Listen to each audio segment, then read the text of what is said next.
Tadi pagi ada yang menyampaikan tulisan bagus sekali. Ya. Apa sih sabar itu? Sabar itu tanpa tepi. Apa ikhlas? Ikhlas itu tanpa tapi. Bagus itu. Sabar itu tanpa tepi. Jadi kalau kita masih membatasi sabar, itu enggak sabar itu. Sabar itu tanpa tepi itu. Menerima segala sesuatu apa adanya tanpa syarat, tanpa tepi, itu baru sabar. Makanya Asmaul Husna yang terakhir itu As-Sabur itu. Ar-Rahman, Ar-Rahim, Al-Malik, Al-Qudus, puncaknya As-Sabur itu. Jadi ternyata untuk mencapai As-Sabur itu harus melewati Ar-Rahman, Ar-Rahim, Al-Malik, Al-Qudus, As-Salam. Puncaknya itu As-Sabur. Makanya sabar itu tanpa tepi. Kalau ikhlas tanpa tapi.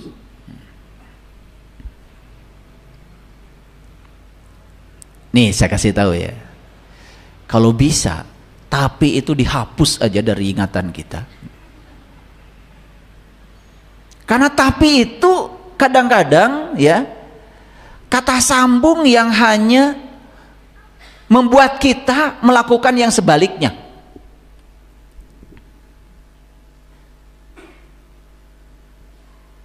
Saya ikhlas tapi betul nggak? Jadi tapi itu menggugurkan kalimat pertama. Jadi menegasikan kalimat yang diucapkan duluan. Tapi itu. Betul nggak? Jujur ya, sering nggak mengatakan tapi? Wah, bukan sering. Frekuensinya tinggi sekali ya mengucapkan itu. Coba lihat. Ikhlas, Falak, Nas. Falak itu apa? Falak itu subuh. Subuh itu apa? Subuh itu transisi dari gelap ke terang. Ingat ya. Falak itu subuh. Sebelum subuh ada lagi fajar. Fajar, subuh, baru terang tuh. Jujur ya saya tanya. Bayangan terpendek dalam hidup terjadi jam berapa?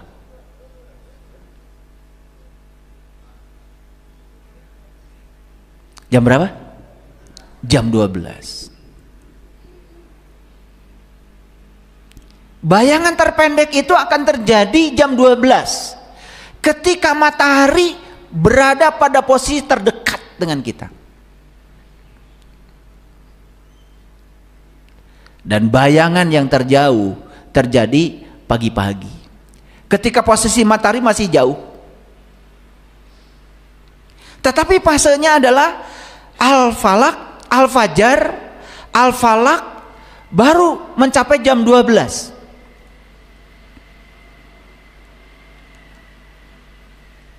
Makanya di dalam Al-Quran surat Al-Fajar itu ada kata-kata begini. Demi yang genap dan yang ganjil. Demi yang 10. Betul nggak? Ngerti nggak itu? Ya habis kalian cuma baca doang, nggak pernah mikir. Makanya kalau ingin mempelajari Quran menggunakan metode Sokratik namanya itu. Segala hal yang ada dipertanyakan. Kalau kita mempertanyakan akan ada aliran jawaban.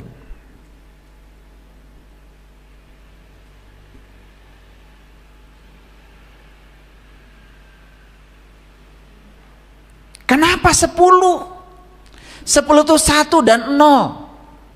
1 dan 0.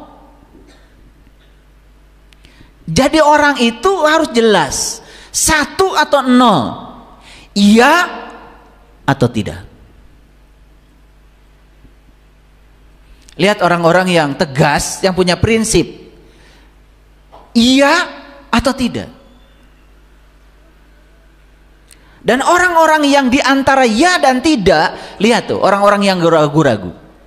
Saya kasih tahu, Keraguan-raguan adalah pengkhianat terbesar dalam hidup.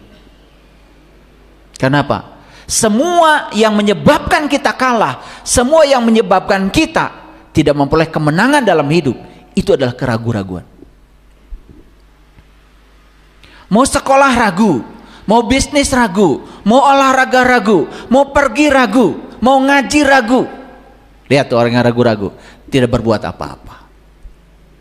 Dan keraguan-raguan adalah pengkhianat terbesar dalam hidup. Maka mereka yang punya keraguan-raguan dalam dirinya, dia sudah berkhianat pada dirinya sendiri. Hidup itu ya atau tidak, iman atau tidak iman. Kalau iman, iman yang beneran. Jangan cuma ngaku-ngaku juga orang beriman. Jangan setengah iman.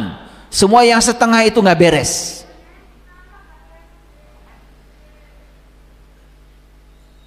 Setengah manusia.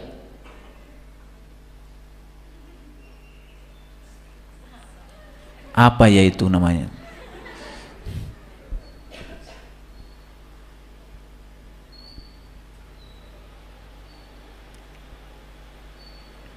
Demi yang ganjil dan yang genap. Perhatikan saya. Ganjil, genap. Tahu bedanya? Dulu cuma belajar matematika, ini bilangan ganjil, 1 ganjil, 3 ganjil, 5 ganjil, 7 ganjil gitu. 2 genap, 4 genap, 6 genap gitu. Ini bukan cerita aritmatika. Quran itu cerita pesan yang luar biasa.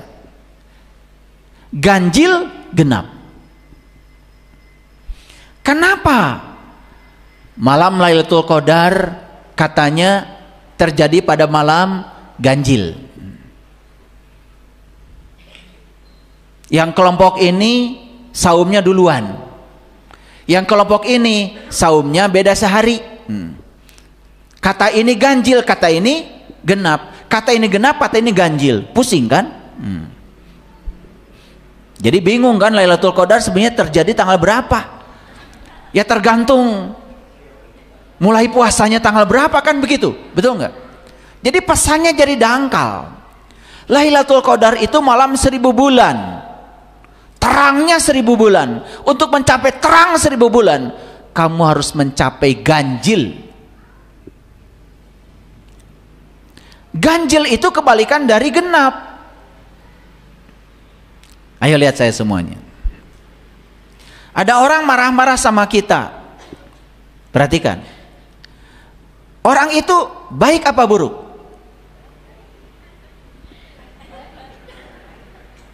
Oh, pura-pura aja. Ada orang menghina kita. Baik apa buruk? Ada orang menipu kita. Baik apa buruk? Oke. Semua peristiwa di luar kita sebetulnya awalnya itu netral. Lalu disebut baik buruk, benar salah, itu karena kita sudah melakukan penilaian terhadap peristiwa itu. Dan setiap energi di alam semesta ini netral. Nuklir itu netral. Bisa menjadi baik dibuat pembangkit listrik, tapi bisa menjadi buruk kalau dipakai perang. Jadi baik dan buruknya nuklir itu tergantung si penggunanya. Nuklirnya sendiri netral.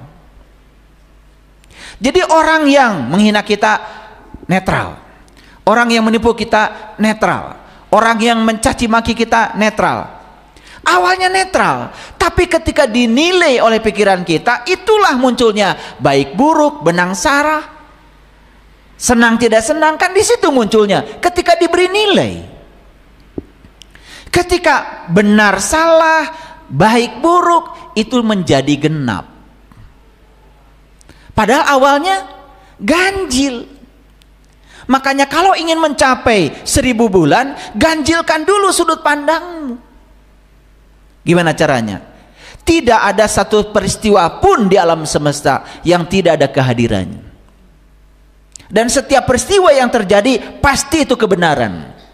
Kebenaran adalah kebenaran. tidak bisa dinilai benar salah. Matahari tetap saja matahari walaupun orang buta tidak melihatnya. Madu tetap saja madu walaupun orang sakit tidak merasakannya. Kebenaran tetap saja kebenaran, tidak perlu persetujuan.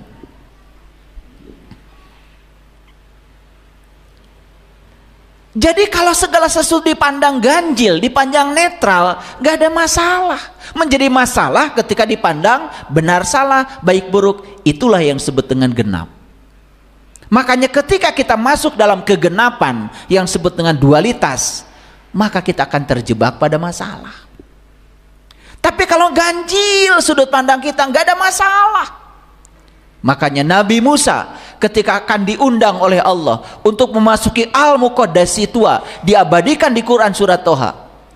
Apa kata Allah? Hai Musa, lepaskan kedua terompahmu agar kamu bisa memasuki Al-Muqaddasi Tua, tempat suci tua.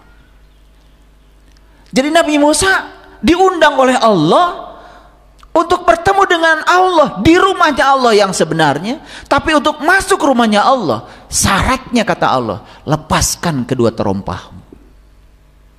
Apa terompah? Terompah itu kiri kanan, terompah itu pasangan. Lepaskan kedua terompah berarti lepaskan benar salah, baik buruk, netralkan pikiranmu. Karena semua asalnya netral, menjadi baik, buruk, benar, salah karena dinilai oleh kamu sendiri.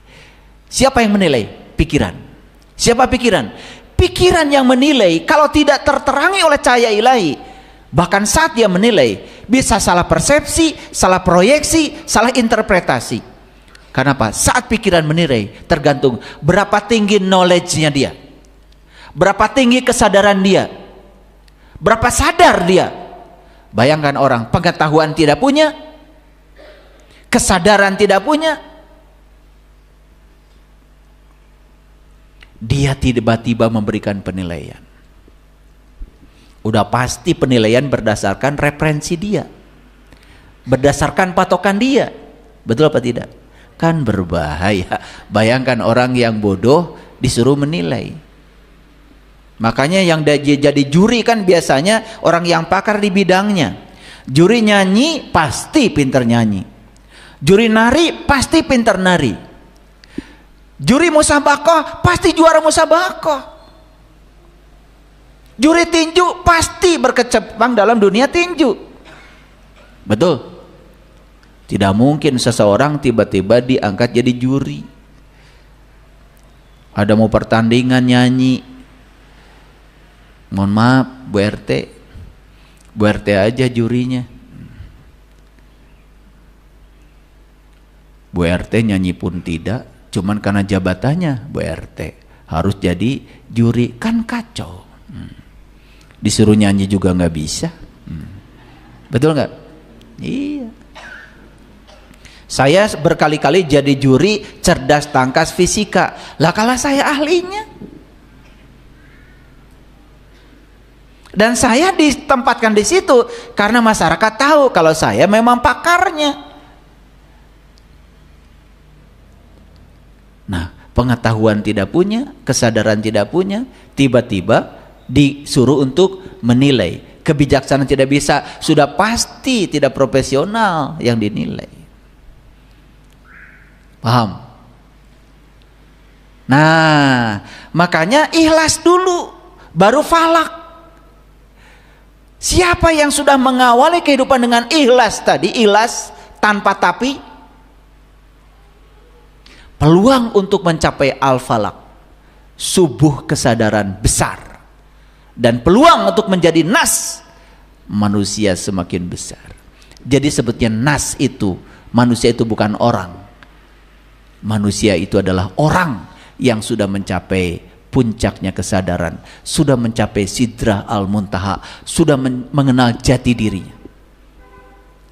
Jadi pertanyaan terakhir dari saya, Bapak Ibu, orang apa manusia?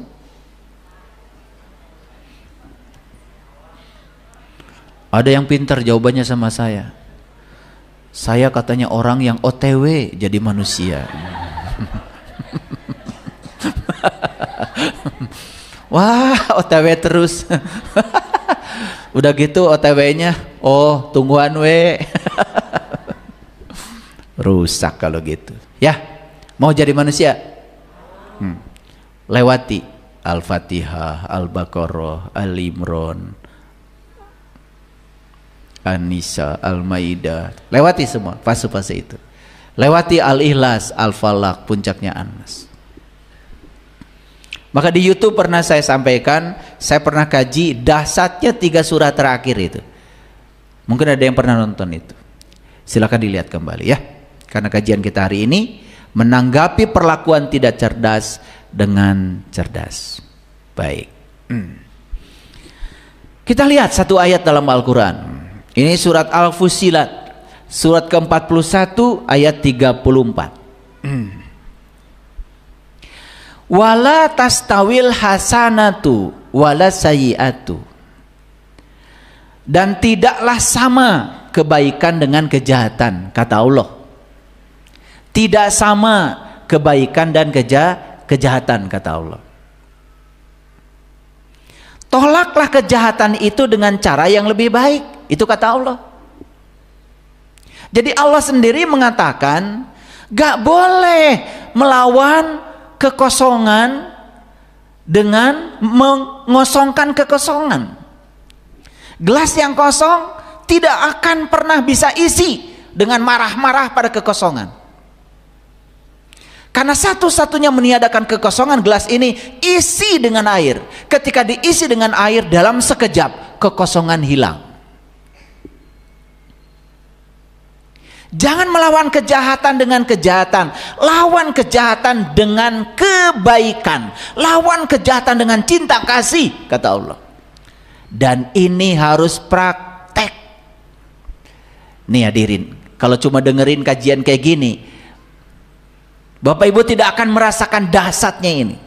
Tapi kalau dipraktekkan, luar biasa.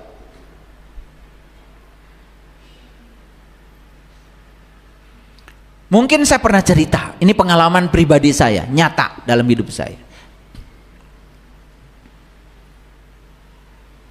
Istri saya seorang pebisnis dulu. Bisnis di dunia konveksi. Maju bisnisnya. Karena saking majunya bisnis, banyak temannya yang titip modal. Saya kalau sama istri, kalau urusan penghasilan istri dan bisa bisnis itu sudah silakan. Saya tidak akan pernah mengganggunya. Saya sebagai suami tetap harus menafkahi istri. Itu prinsip saya. Makanya saya tidak tahu ada teman-temannya yang titip modal tuh nggak tahu. Sampai suatu saat namanya siang kan tidak abadi. Namanya malam tidak abadi. Yang abadi itu kan sebetulnya siang dan malam. Tidak ada bisnis sukses terus. Tidak ada juga bisnis gagal terus. Karena sukses dan gagal seperti dua sisi mata uang. Dan itu dibutuhkan. Ingat ya, kita akan hambar dan tidak merasakan kesuksesan kalau kita belum pernah merasakan kegagalan. Karena bumbu untuk merasakan kesuksesan ada pada rasa saat kita mengalami kegagalan. Jadi sukses dan gagal itu sebetulnya dua sisi kebenaran. Orang yang sadar ini tidak akan menolak. Dia akan menerima semuanya tanpa syarat. Oke? Singkat cerita, modalnya istri saya itu dibawa pergi sama temannya sendiri. Nah, orang yang naruh modal ini sebenarnya setiap bulan sudah mendapatkan keuntungan. Kalau dihitung keuntungan yang dia dapat selama ikut berbisnis sudah melampaui modal yang disimpan.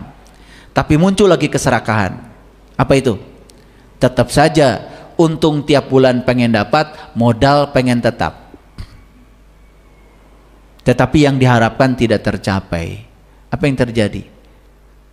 Istri saya juga saat itu mengalami situasi karena saking tidak tahannya.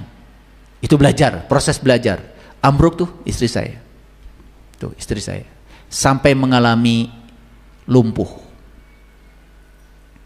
Dalam posisi lumpuh itu, orang ini datang menggunakan baju dinas, sepatu dinas,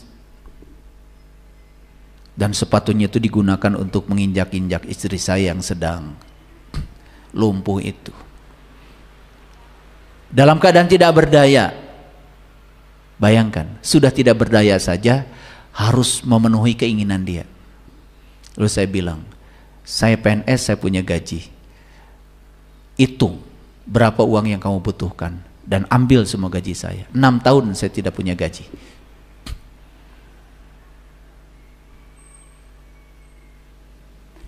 Dan saya tetap baik sama dia. Bahkan sampai sekarang, butuh uang pasti telepon saya.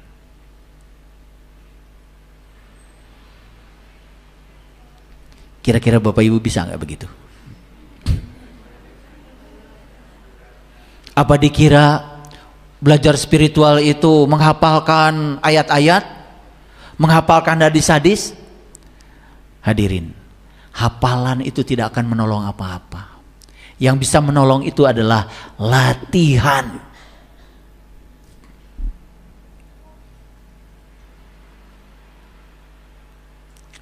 Bahkan ada satu kejadian lebih dahsyat lagi, dan saya tidak malu menceritakan ini.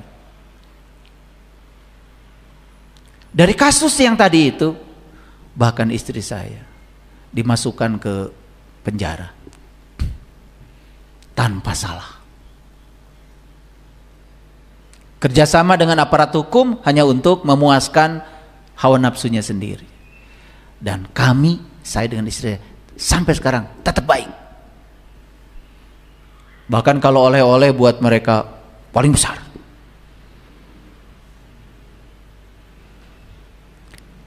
Jadi kalau ada orang yang buruk sama kita, kemudian kita melakukan keburukan lagi pada orang itu, sebetulnya kita tuh sama bodohnya, sama tidak cerdasnya, sama gak warasnya.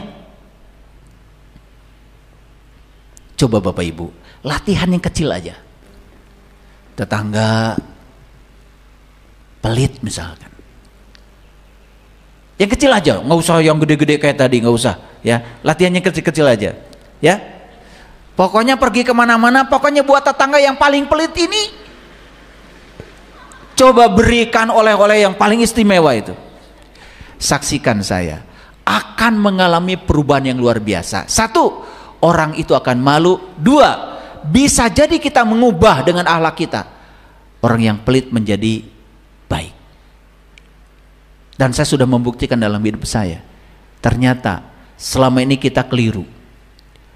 Ketika gelas kosong, kita berteriak pada kekosongan dan berharap gelas isi.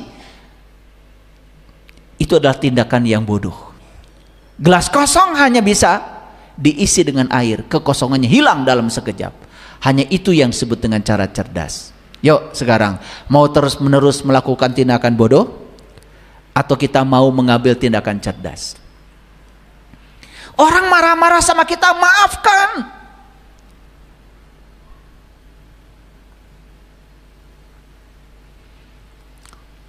Orang melakukan sesuatu yang tidak kita harapkan, pahami. Coba, latihan. Dan ini harus dilatih dalam hidup. Percuma ngaji kalau nggak latihan. Kalau tidak mau latihan, jangan dengerin kajian saya. Latihan.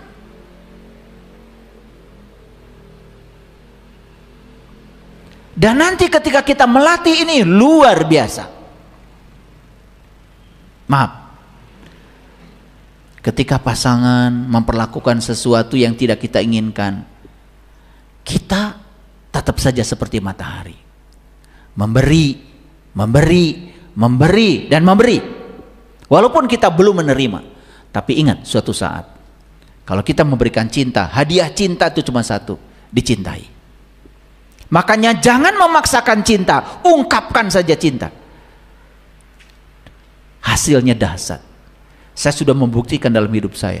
Semua orang-orang yang membenci saya, bahkan tidak punya alasan apa-apa, ketika kita baik terus sama dia, berubah total menjadi sangat baik.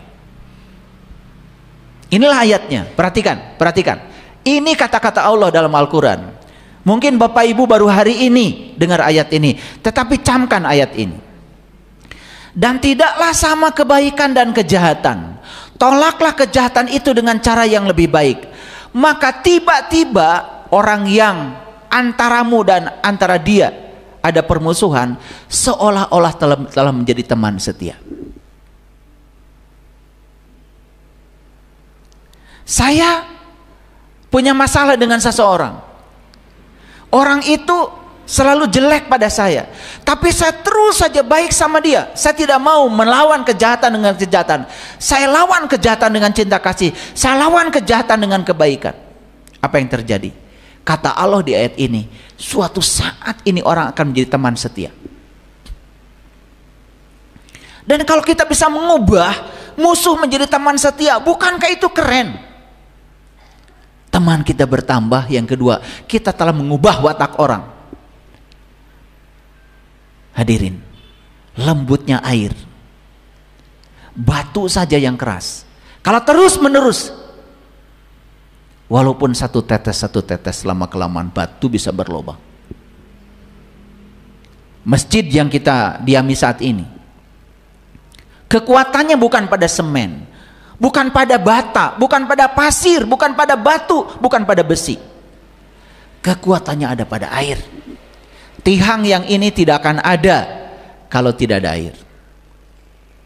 Beton-beton ini tidak akan ada kalau tidak ada air. Silahkan mencoba. Coba praktek. Besi sudah ada, semen sudah ada, pasir sudah ada, semua sudah ada. Silahkan ngecor tanpa pakai air. Jadi siapa yang menyatukan semuanya? Yang keras-keras tadi siapa yang menyatukan? Yang menyatukan air. Coba dalam keluarga semuanya keras. Istri keras, suami keras, anak keras. Gak ada yang warasnya. Siapa yang menyatukan kalau begitu? Semua yang keras itu tidak punya kekuatan kalau tidak disatukan dengan yang lembut. Satu-satunya yang bisa menyatukan adalah air. Makanya hadirkan air di situ. Hadirkan kelembutan di situ. Air itu saking lembutnya, ditusuk pakai pedang pun, ditusuk pakai belati, ditebas pakai pedang, tidak pernah terluka. Semua kalau selembut air tidak pernah terluka. Kalian yang gampang terluka ini, gampang sakit hati ini, wajah-wajahnya kelihatan di sini. Kenapa? Karena kalian masih keras. Belum lembut. Kenapa belum lembut? Gak dilatih. Gak dilatih. Karena yang dimakan, yang diberikan kepada kita ke sini hanya nutrisi untuk ego, bukan nutrisi untuk kesadaran. Dan tadi saya buka dengan pernyataan, kalau kita sebagai karyawan berantem dengan bos kita, walaupun kita menang saat kita berantem, tetap saja kita kehilangan masa depan di tempat kerja itu. Apa untungnya? Tetap aja kita kalah. Tetapi kita merasa menang. Siapa yang dimenangkan? Ego yang diberi makan. Makanya perhatikan saya. Yang gampang tersinggung dengan hal-hal yang sepele, gampang sakit hati, itu bukti bahwa kita ini masih kaku dan keras, belum lembut. Saya kan kalau jalan gemah gulai, bukan itu maksud saya.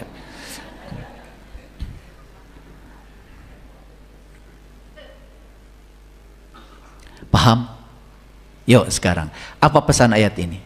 Pesan ayat ini, bisa nggak kata Allah, kalian bisa mengubah musuh menjadi teman setia? Bisa nggak gitu? Ini pesan Allah loh, bukan pesan saya. Catat itu Quran surat Al-Fusilat surat 41 ayat 34. Pesannya sangat sederhana. Keywordnya, kata kuncinya, bagaimana kita bisa mengubah musuh menjadi teman setia? Satu-satunya cara adalah Jangan lawan kejahatan dengan kejahatan, lawan kejahatan dengan kebaikan. Siap nggak? Siap apa tidak? Siap. Udah mulai kelihatan. Katanya mau hidup berkelimpahan, mau hidup istimewa, mau hidup penuh cinta. Ya, baru dikasih tantangan begini aja jawabannya kayak gini. Siap apa tidak? Gitu.